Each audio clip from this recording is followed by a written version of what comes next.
தூத்துக்குடியில நடந்த சம்பவம், சாத்தான் கோத்தில் நடந்த சம்பவம், இதெல்லாம் மறந்துடக்கூடாது. உங்களை பொறுத்தவரையில் டிவியில் பார்த்து தான் தெரிந்து கொண்டேன் என்று சொல்வதற்கு நாங்கள் தயாராக இல்லை. பேரத்தலைவரே, தைரியம் இருந்தால் நான் பேசும் பதிலை கேட்டுவிட்டு போக வேண்டும். உங்களுக்கு தைரியம் இருந்தால் தைரியம் ஓடுறீங்களா?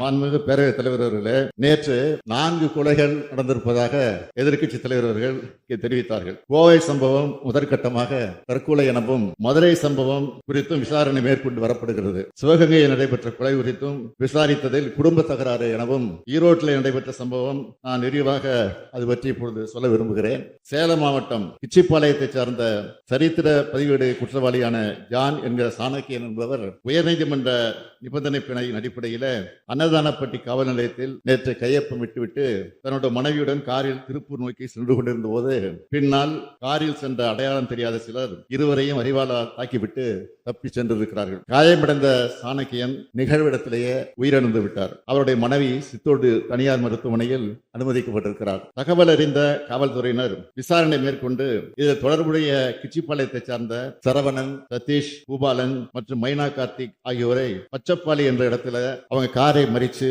கைது செய்ய முயற்சி பண்ணப்போ சதீஷ் உள்ளிட்டோர் காவல்துறையினரை கொடி ஆயுதங்களால் தாக்கினர். இதனால் சித்தோடு காவல் ஆய்வாளர் பாதுகாப்புக்காக அவங்க நோக்கி சுட்டிருக்கிறாங்க. இதுல சதீஷ், சரவணன் மற்றும் பூபாலன் ஆகியோருக்கு காயம் ஏற்பட்டிருக்கு. இதனை அடுத்து சதீஷ் உள்ளிட்ட 4 பேரும் சிகிச்சைக்காக பெருந்துறை அரசு மருத்துவமனைக்கு அழைத்து செல்லப்பட்டிருக்கிறார். பின்னர் கோவை அரசு மருத்துவமனைக்கு அனுப்பப்பட்டனர். கிச்சிப்பாளையத்தை சார்ந்த சரித்திர பதிவேடு குற்றவாளி செல்வதுடன் கடந்த 2020ஆம் ஆண்டு சேலம் மாநகரில் கொலை செய்யப்பட்ட வழக்கில் சாணக்கியன் 2வது எதிரி என்பதாக அதுக்கு பழி வாங்குகிற நோக்கத்தில் இந்த சம்பவம் நடந்திருக்கலாம்னு முதற்கட்ட விசாரணையில தெரியுது. காவல்துறையினர் தொடர்ந்து விசாரணை மேற்கொண்டு வருகிறார்கள். மாண்புமிகு பேரவைத் தலைவர் அவர்களே, தமிழ்நாட்டில் சட்டம் ஒழுங்கு நிலைமை குறித்து இங்கு சில கருத்துக்களை எதிர்கட்சி தலைவர்கள் போகிற போக்கில் சொல்லிட்டு போயிருக்கிறாரு. இவை குறித்த புள்ளி விவரங்களை இந்த வைக்கு நான் தெரிவிக்க விரும்புகிறேன். காவல்துறை சுதந்திரமாக செயல்பட்டு குற்றவாளிகள் யாராக இருந்தாலும், எந்த கட்சியை சார்ந்தவராக இருந்தாலும் சட்டப்படியான நடவடிக்கைகள் மேற்கொள்ளப்பட்டு வருகின்றன. எந்த விதமான பாரபட்சமும் இதில் காட்டப்படுவதில்லை. குற்ற சம்பவங்கள் நிகழ்ந்த பிறகு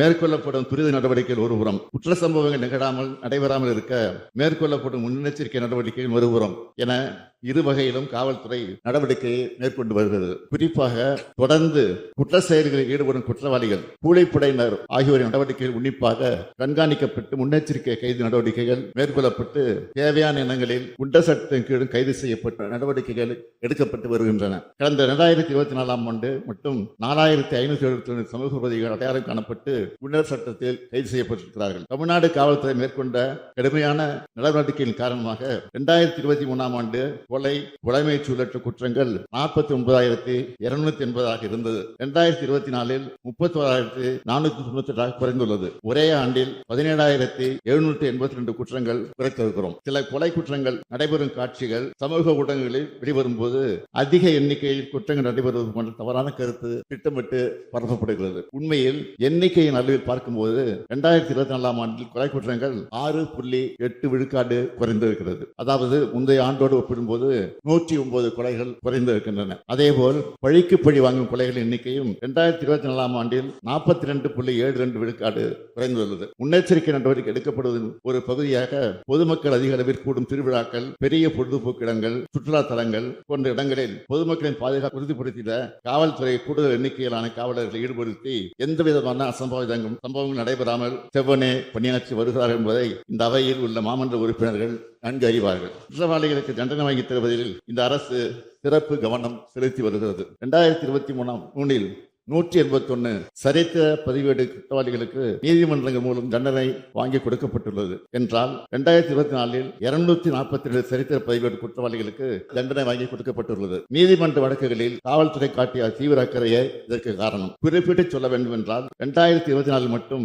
150 சரித்திர பதிவேடு ரவுடிகளும் ஆயுள் தண்டனை அல்லது 10 ஆண்டுகளுக்கு மேல் கடுங்காவல் தண்டனை நீதிமன்றங்கள் மூலம் பெறப்பட்டுள்ளது. இறுதியாக ஒரே ஒரு புள்ளி விவரத்தை மட்டும் தாங்கள் வாயிலாக இந்த பேரவைக்கு தெரிவித்துக் கொள்ள விரும்புகிறேன். கடந்த 2012 முதல் 2024ஆம் ஆண்டுக்கான நிகழ்ந்த கொலைகளின் எண்ணிக்கை ஆண்டு வாரியாக ஒப்பிட்டு பார்க்கும்போது அதிமுக ஆட்சி காலத்தில், அதாவது 2012ஆம் ஆண்டு நிகழ்ந்த கொலைகள் எண்ணிக்கை 1943.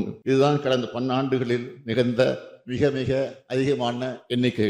2013ஆம் ஆண்டு நிகழ்ந்த கொலைகள் எண்ணிக்கை 1927. கொரோனா காலத்திலும் லாக்டவுன் இருந்த போதும் அதிமுக ஆட்சி காலத்தில் 2026ஆம் ஆண்டில் நிகழ்ந்த கொலைகளின் எண்ணிக்கை 1661. கடந்த ஆண்டுகளில் வரலாறு விவாதிக்க தற்போது நமது ஆட்சி காலத்தில் காவல்துறை மேற்கொண்டு வரும் கடுமையான நடவடிக்கை காரணமாக கடந்த 12 ஆண்டுகளில் 2024ஆம் ஆண்டில் தான் மிக மிக குறைவான எண்ணிக்கையில், அதாவது 1540 கொலைகள் மட்டுமே நிகழ்ந்துள்ளன. இதுதான் உண்மை.